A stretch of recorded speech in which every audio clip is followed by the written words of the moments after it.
Баршаңызға сәлем. Мен бүгін сіздерге тауық жайлы 12 фактпен бөліскім келіп отыр. Ешқандай үй жануары тауық сияқты жақсы зерттелмеген. Оларды еті мен жұмыртқалары үшін ғана өсірмейді. Тауықтың қауырсыны да пайда әкеледі екен. Бір тауық жылына 250-300 жұмыртқа әкеледі. Жыл сайын бүкіл әлемде 51 миллиард тауық жасанды түрде өсіріліп, өмірінің 42 күні өлтіріледі. Әр секунд сайын шамамен 1900 құс сойылады. Ал үй жағдайында өсірілетін тауықтардың орташа өмір сүру жасы 10 жыл. Тауықтың басқа құстардан айырмашылығы ол ұша алмайды. Ғалымдардың айтуынша, мыңдаған жылдар бұрын олар мұндай қасиетке ие болған, бірақ біраз уақыттан соң бұл қабілетін жоғалтып алады. Дегенмен кейбір тауықтар ұша алады, бірақ қысқа қашықтықта 10 метр. Бұл үй жануарларының жалпы саны адамдардан көп 25 миллиард. Оның еті кальций, калий, магний, темір, фосфор және В дәрумендеріне өте бай. Жүрек және қан ауруларынан зардап шегетін адамдар үшін пайдалы. Жыл сайын шамамен 567 миллиард тауық жұмыртқасы тұтынылады. Олардың 300-ден астам түрі дыбыстан тұратын ерекше тілі бар. Тауықтар 100-ден астам адамның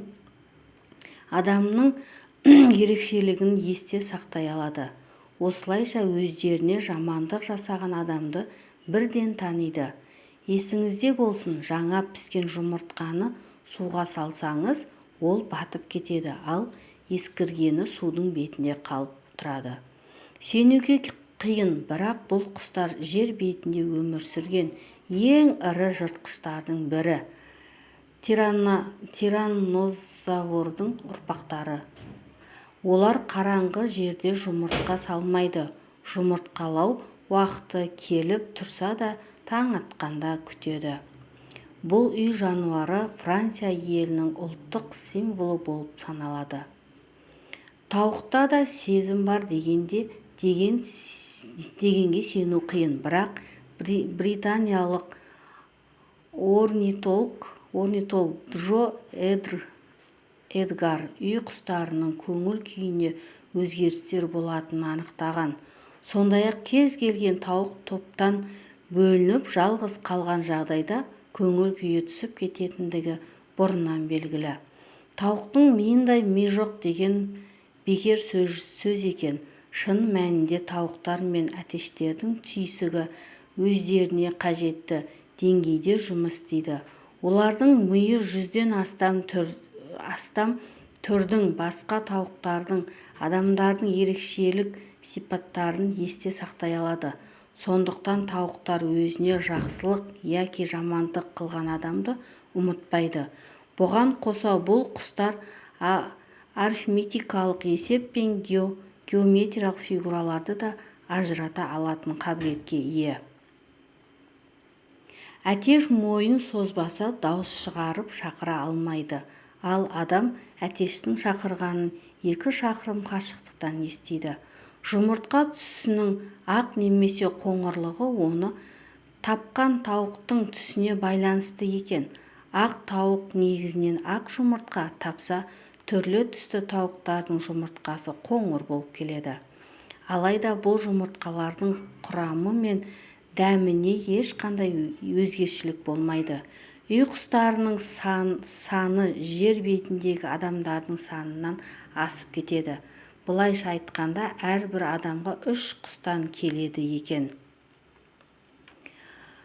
Жабайы тауықты адамдар алғаш рет қолға біздің дәуірге дейін 2-3 мыңжылдықта Үндістан жерінде үйреткен. Тауықты гипнозда оңай. Кейбір жануарлар сияқты олар өз өміріне қауіп төнгенде өліп қалғандай кейіп таныта алады. Майкл деген әтеш бассыз 1,5 жыл өмір сүргенін біреу білсе, біреу білмейді. 1945 жылы американдық фермер Майклдың басын шауып тастаған, бірақ әтештің миының жартысы мен бір құлағы қалады. Мұны көрген иесі әлгі құсқа жаны ашып қайтадан асырауға ниеттенген. Дән мен сүтті фермер арнайы құрылғы арқылы беріп отырған. Сөйтіп басы жоқ Әтеш 1,5 жыл өмір сүреді. Тауықта да сезім бар деген сену қиын, бірақ британиялық үй құстарының көңіл күйіне өзгерістер болатынын анықтаған. Сондай-ақ кез келген тауық топтан бөлініп жалғыз қалған жағдайда көңіл күйі түсіп кеткендігі бұрыннан белгілі. Каналым ұнап жатса лайк басып тіркеліп кетіңіздер.